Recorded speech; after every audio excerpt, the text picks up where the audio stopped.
जय हिंद। मैं श्वेता तिवारी और आप देख रहे हैं आरवी क्लासेस 30। आज हम एक नए चैप्टर के साथ आए हैं जिसका नाम है गांव का प्रशासन यानी ग्रामीण प्रशासन, जो यूपीएससी और बीपीएससी के नज़र से बहुत ही इम्पोर्टेंट चैप्टर है। इसमें आज हम लोग पढ़ेंगे ग्रामीण जीवन के बारे में, भारत के गाँव के बारे में, राजस्व विभाग के बारे में, पटवारी क्या होता है, पुलिस क्या होता है, पुलिस का कार्य क्या होता है, उसके बाद खसरा रजिस्टर का विवरण क्या होता है और एक नए कानून यानी हिंदू अधिनियम 2005 के बारे में। तो इन सारी जानकारियों को आज के वीडियो में हम कवर करेंगे। तो फिर ज्यादा समय ना गवाते हुए हम लोग हमारे टॉपिक की ओर चलते हैं, जो है ग्रामीण प्रशासन।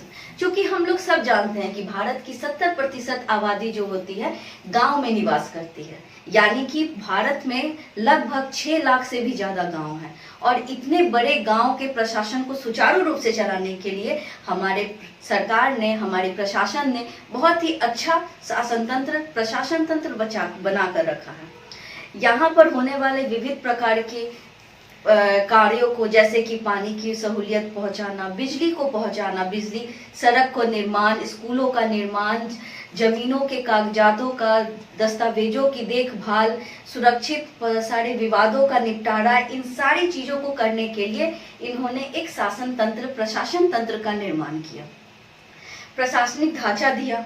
इसके अलावा हर पुलिस थाने का एक कार्य क्षेत्र होता है, यानी कि हर एक गांव में एक कार्य क्षेत्र होता है पुलिसों का। एक विशेष प्रकार के स्तर पर, विशेष प्रकार के जगहों पर उन लोगों का थाना होता है और ये जो होते हैं वहाँ पे नियंत्रण रखते हैं। वहाँ की चोरी घटना, मारपीट, झगड़े, इन सारी चीजों का निपटारा जो होता है वहाँ के थानों में किया जाता है।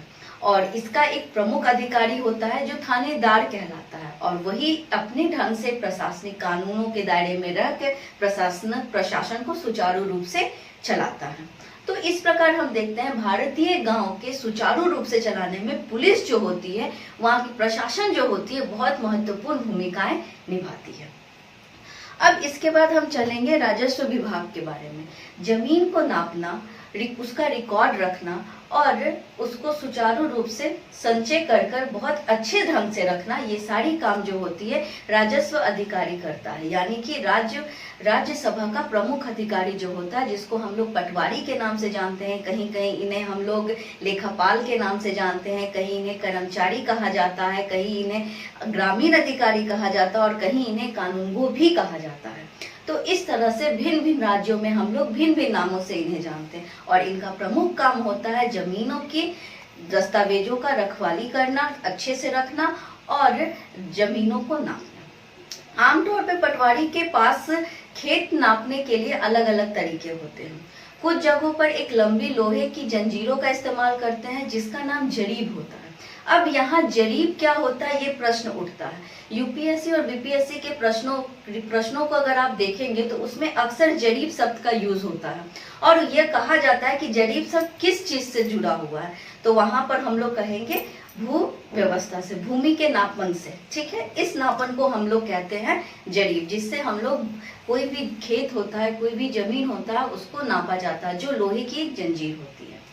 अब इसे सरकार ने ऑनलाइन कर दिया है। पटवारी किसानों से भूमि कर भी इकट्ठा करता है, यानी कि जो भूमि पर, जो जमीन पर टैक्सेस लगते हैं, पटवारी उसे लेता है और सरकार को उस क्षेत्र में, यानी कि जो पटवारी जिस क्षेत्र का होता है उस क्षेत्र में उगने वाले जितने भी फसल होते हैं, कि यहाँ पर आलू उग रहे हैं, यहाँ पे प्याज उग रहे हैं, यहाँ पर तिलहन है, यहाँ पे दलहन है, इन सारी चीजों का जो ब्यौरा होता है वो सरकार को देता है। किसान कई बार नई नई फसल उगाते हैं, कई बार कुएं खोदते हैं फसलों के, खेतों के लिए, पानी के लिए, तो इन सारी चीजों का जो रख रखाव होता है वो पटवारी करता है, यानी कि राजस्व अधिकारी करता है। इसके अलावा भारत में सभी जिले हैं, मतलब बहुत सारे जिले हैं और इन जिलों को भी छोटे छोटे खंडों में विभाजित किया गया है, जिसको उपखंड कहते हैं। और इन उपखंडों को सही ढंग से चलाने के लिए अधिकारियों की व्यवस्था की गई है, अधिकारी प्रशासन तंत्र दिया गया है, जिसमें सर्वोच्च अधिकार जो होता है जिला अधिकारी का होता है। इसके बाद तहसीलदार आता है, उन्हें विभिन्न मामलों को निपटारा करने का अधिकार होता है। यह भी सुनिश्चित करते हैं कि सारे रिकॉर्ड सही ढंग से रखे जाए और राजस्व जो इकट्ठा हो रही है वो भी सही ढंग से इकट्ठा हो। इसके अलावा तहसीलदार विद्यार्थियों को जाति प्रमाण पत्र भी उपलब्ध करवाते हैं और दफ्तर में जमीन से जुड़े हुए हर एक मामलों की सुनवाई होती है। तो इस प्रकार हम देखते हैं जमीन के नापन से लेकर उनकी सुनवाई तक का सारा काम जो होता है वो तहसीलदार, पटवारी, कानूनगो, लेखापाल वो लोग करवाते हैं। इसके बाद हम चलते हैं पुलिस व्यवस्था। चाहे ग्रामीण प्रशासन हो चाहे शहरीय प्रशासन हो, कहीं भी पुलिस की अपनी एक अहम भूमिका होती है जो हमें सुरक्षा प्रदान करते हैं। पुलिस है तो हम सुरक्षित अपने आप को महसूस करते हैं। तो ये गांव के प्रशासन को, गांव के माहौल को सुरक्षित रखने के लिए पुलिस की व्यवस्थाएं की जाती है। पुलिस जो वहां पे होने वाले चोरी का, लूटपाट का, झगड़े का, हर आपत्तिजनक चीजों का निरीक्षण करता है, उस पर नियंत्रण रखता है। अब इसके बाद हम देखते हैं पुलिस जो होती है हर एक क्षेत्र में होती है, हर एक विशेष जगहों पर इसका निर्माण किया जाता है और हर एक जो क्षेत्र होता है, क्षेत्र के बगल में जो क्षेत्र विशेष जो होती है, उस क्षेत्र विशेष के लिए हम लोग जो होते हैं पुलिस व्यवस्था का निर्माण करते हैं और इसका जो प्रमुख अधिकारी होता है वो थानेदार या पुलिस का प्रधान अधिकारी कहलाता है। इसके बाद अगर हम चले तो पटवारी के पर चलते हैं। पटवारी क्या होता है? तो यह राजस्व विभाग का अधिकारी होता है। इसका कार्य जमीन के नापन होता है, इसका रिकॉर्ड रखना होता है। इसको अलग अलग नामों से जाना जाता है, जैसा कि मैंने आपको पहले बताया था, लेखापाल, कर्मचारी, ग्रामीण अधिकारी इत्यादि के नामों से भी इसे जाना जाता है। अब आता है खसरा रजिस्टर का विवरण यानी कि जरीब। जरीब के बारे में मैंने आपको बताया था कि जरीब जो होता है वो जमीन के नापने के लिए एक लोहे की लंबी जंजीर के समान होता है, जिससे हम लोग जो पटवारी लोग होते हैं वो खेत को नापते हैं। अब इसका रिकॉर्ड रखना, इसके सही ढंग से इसका इस्तेमाल करना, ये सारी जो जिम्मेदारियां होती है वो पटवारी के हाथों में होती है। इसके बाद अगर हम चले तो तहसीलदार जो होता है वो पटवारी के कामों का निरीक्षण करता है, यानी कि पटवारी कोई काम अच्छे से कर रहा है या नहीं कर रहा है, उसका रिकॉर्ड अच्छे से है या नहीं है, इन सारी चीजों का निगरानी जो होता है वो तहसीलदार के हाथों में होता है।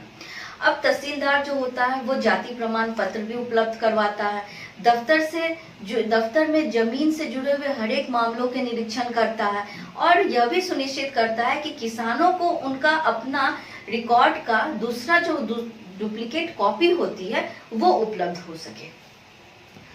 उसके अलावा हम लोग पढ़ेंगे आज हिंदू अधिनियम 2005 के बारे में। ये संपत्ति से रिलेटेड अधिनियम था। प्राचीन काल से ये चलता आ रहा था कि पिता की संपत्ति में पुत्रियों का अधिकार नहीं होता है, वरन केवल उसके बच्चों का यानी कि जो पुत्र होते हैं उनका अधिकार होता है। लेकिन इस संशोधन को इस जो एक्ट था 1956 का, इसको अधिनियम को समाप्त करके 2005 एक हिंदू अधिनियम एक्ट लाया गया। इसके अंतर्गत यह सुनिश्चित कर दिया गया कि जहां पुत्रों का अधिकार है वहां पर महिलाओं का भी अधिकार होगा, यानी कि पुत्र और पुत्रियां पिता की संपत्ति में बराबर के अधिकारी होते हैं। और इस तरह से यह जो है एक क्रांतिकारी परिवर्तन लाया गया हमारे हिंदू अधिनियम के अंतर्गत। 2005 में संसद ने हिंदू उत्तराधिकार अधिनियम 1956 की धारा 6 में संशोधन किया और पुत्रियों को बेटे के साथ एक समान अधिकार प्रदान किया, यानी कि अब पिता की संपत्ति में पुत्र और पुत्रियां बराबर के अधिकारी थे। अगर पिता का संपत्ति 1 कट्ठे की जमीन है तो दोनों को बराबर आधा कट्ठा दोनों को मिलेगा। तो इस प्रकार इस चैप्टर में हम लोगों ने देखा कि भारतीय गांव का प्रशासन को देखा, उनका प्रशासनिक ढांचे को समझने की कोशिश की, पुलिस के कार्यों को जाना, पटवारियों को देखा, खसरा रजिस्ट्रार के बारे में जाना, जरीब क्या होता है उसमें बारे में जाना और हिंदू अधिनियम एक्ट के द्वारा जाना गया कि पुत्रियों को किस प्रकार बेटों के समान अधिकार प्रदान किया गया। तो गाइस इस क्लास में बस इतना ही। मिलते हैं नए चैप्टर में, नए क्लास में कुछ नई जानकारियों के साथ, कुछ नए चैप्टर्स के साथ। तब तक जय हिंद, जय भारत, जय बिहार।